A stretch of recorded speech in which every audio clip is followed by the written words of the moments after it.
That sounds like a lot. Oh yeah, by the way, I'm streaming right now, so just know that there's a possibility of what you say showing up on being recorded. No, like this is public on YouTube. So either you just like chill for the next 20, 30 minutes, or if you feel like you might say something, then maybe you want to go to, like, let me know if you want to say something so I can mute the mic. Does that make sense? Okay. Just chill for like 10, 15 minutes, then I should be done by then.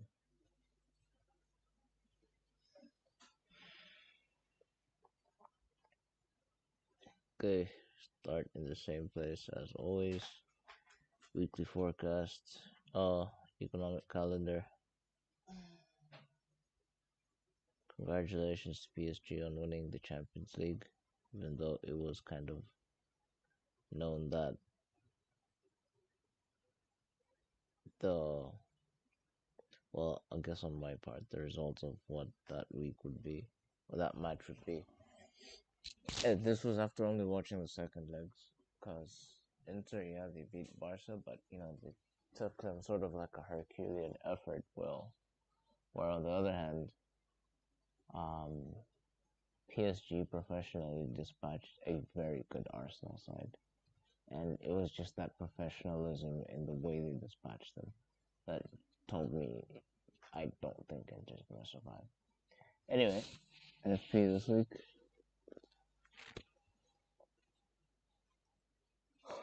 As you can see, we have red folders all week from Monday till Friday. It's a new month, um, almost halfway through the year. It's crazy how time is just flying. Well, it feels like time is flying, but yeah.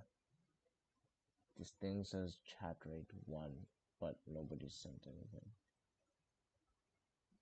I'll probably Google it and try and figure out what it actually means. So on the chart, we have Euro USD. Let's go to the monthly chart. See what's going on. Okay.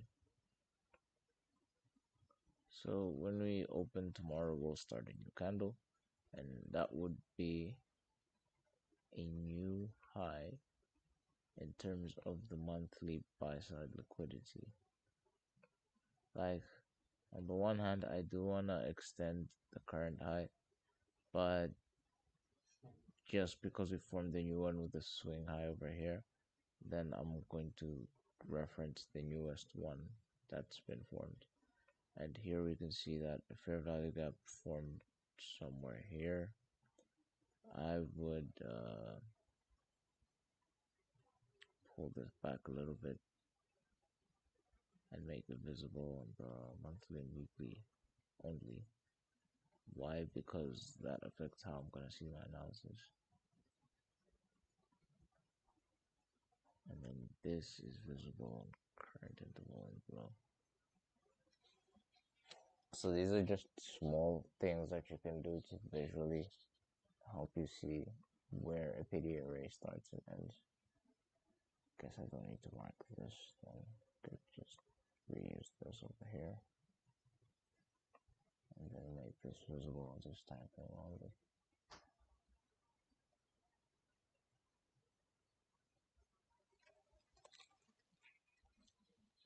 I'm still bullish until we get to about here, which is 1.17. How soon we're gonna get there, I have no idea.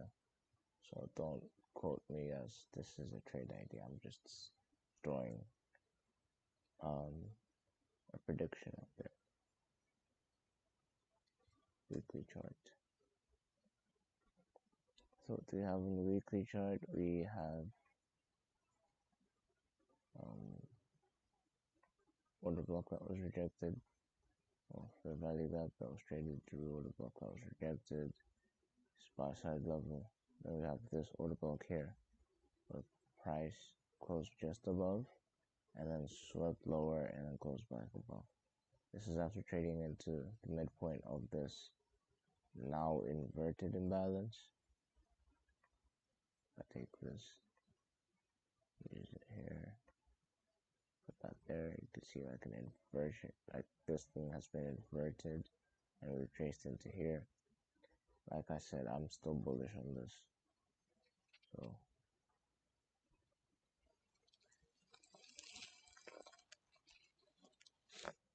do what I do.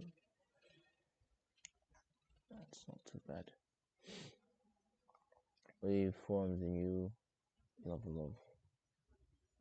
Okay, so could take this off because now this is actually a monthly level, not just a weekly level.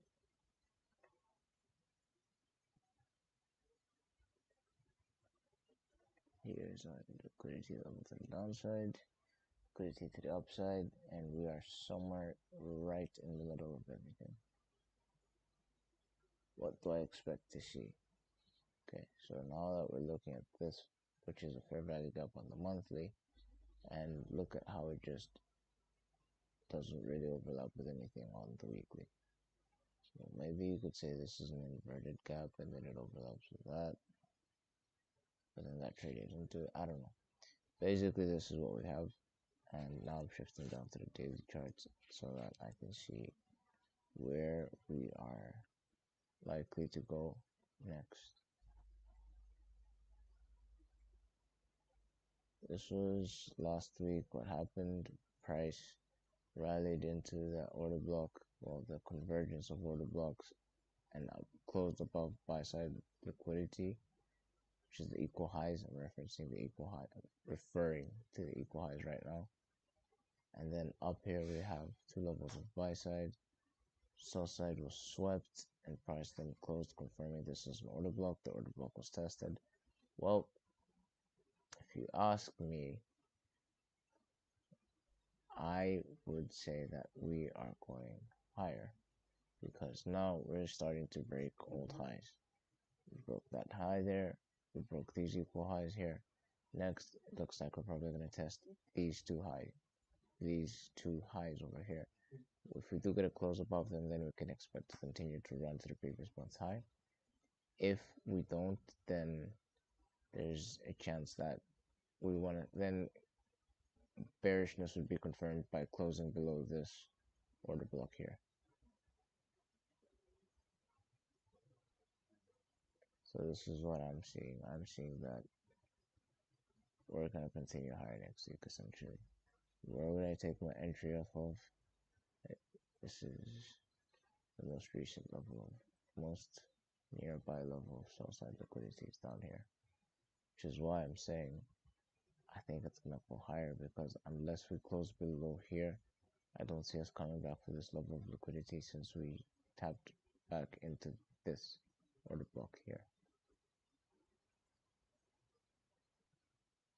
And look like we're going to continue to the upside, which is the midpoint somewhere of this. Plus these are clustered versus this being very clean. So since we've already closed here, we could have another dip lower Monday, Tuesday, and then expanded into Friday or something like that. Or we could have an expansion early in the week and then reverse, or just retracement, taking out this low here before a higher continuation. I just remembered that because I'm on the daily chart, I'm supposed to update these to be relevant with the price action, and we're in right now the current calendar month. So projecting 20, 40, and 60 days forward, and using these projections should be able to find where price may be likely to go next. This is the range that we have from this high to this low.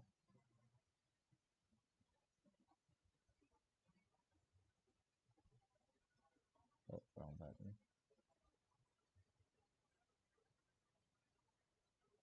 By the way, like, this is, I guess, my mark on, well, my contribution to the trading industry or whatever it is. Like that's all I'm looking at my journey as. Like, what is it that I'm able to contribute to the trading industry or to other traders so that they can do good in their performance? Why? Because there was a point in time where I was like, oh my god, this is just too good to keep to myself. And also because in me talking like this, it allows me to um, empty my mind with the things that I do know and make space for me to learn new things. So that's another reason why I do this. Which is why I'm still here despite having 71 videos now. This is the 72nd. 72 videos and only 4 subscribers. Do I care about subscribers and all that stuff? Not really, not too much, because then that's gonna bring expectation. That's gonna make me feel like I have to create polished content for people to consume, even though that's not the goal for my trading. I might eventually do it. Like, it's probably the seed of being Robin Hood that was planted, that taking information and you're giving it to the mass. But another thing is also like people don't believe it until they see it. And even when they do see it, sometimes they still don't believe it. So yeah, I'll just put this out there, and then whoever finds it valuable or useful, like, tell your grandkids that I changed your life. Anyway, so really, I don't need to go to the 30-minute chart. I need to. Well, I'm gonna give a idea of where my entry would be if I had to take an entry. And why am I still using only Euro USD? Because that's what I'm trading in the series. So I don't have to do markup for other pairs, which I'm not trading. And that sounds fantastic to me. 100 pip stop loss. This is why I can't do swing trading. Like, yeah, the potential rewards are like pretty significant, but at what cost? You know, this is a 1 to 2.7. It'd be cool if I got back to back weeks in a row forecast correct. This is okay, but you guys know I've mentioned it a couple of times. This was 170 pips. It took 4 days, 4 days to get 170 pips. Gold can do that within one 4 hour candle. So that's why, even as swing trading, when you told me to diversify my fucking mosquito, when you told me to diversify my income by trading other pairs or having different trading styles, I'm like, sure, but this isn't gonna get me to where I think I should be within the time frame that I think I want to be in. And to be honest, I don't really have control over that, because yeah, the world. So this is my prediction for next week. I see us coming back into this order block, maybe the mid uh, main threshold of it, and then push higher towards the end of the week, taking out these levels of liquidity and these bearish PDAs, which will have already been traded into, including this here fair value gap. It's actually still bad. I'm so tired. So this is essentially like me doing the last thing of the day. Like, if this was the last thing I had to do in my life to make money, right? Like, you've tried everything else. You've tried working employment, you've tried business, you've tried like a whole bunch of things, and the last thing that you had to rely on was trading. What decision would you make? Because it's wild. Like, I only streamed for 20 minutes just last week, and my prediction was correct. And then the other weeks I'm out here streaming for like an hour, 2 hours, and then shit just goes live. Or maybe it's me improving consistency, or a combination of a whole bunch of different things. What do I know, man? All I can say is this is where I see us going next week. If it gets there, cool. If it doesn't get there, then I'm holy. Like this would be another 180 pips. Just to be on the safe side would be 180 pips, but I'm gonna go for 270.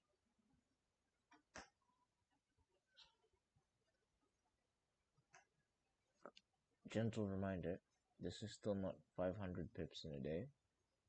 Like this 170 is still not 500 pips, unlike gold, which said 500 in a day. So, yeah, man, you decide if this stuff is worth it to you. If not, then oh well. But yeah, okay. If I was to, I keep tangenting. If I was to use this PD array matrix on the daily chart using the 20, 40, 60 days. Okay, so if I was to do 20, 40, 60 days, that would mean that would be out the way. That would be out the way. This is a way of making your charts cleaner and reducing confusion. So this is daily sell side. This is the low from the last 20 days. So what I can do is make this bold, right? And then this can come back and be unfolded. Why do this? Because now you know that this is the high for the last 20 days, and this is not a high from the last 20 days. So what could actually happen is we have a high, an intermediate high, and then potentially another high, which would see price drop into here. Anyway, you know what? Let's just see how next week plays. This is my trade idea. If you have a different trade idea, put it down in the comments. Like, subscribe, send it to your friends, share it with everybody, and good luck with trading next week. Oh, I forgot. There's the stop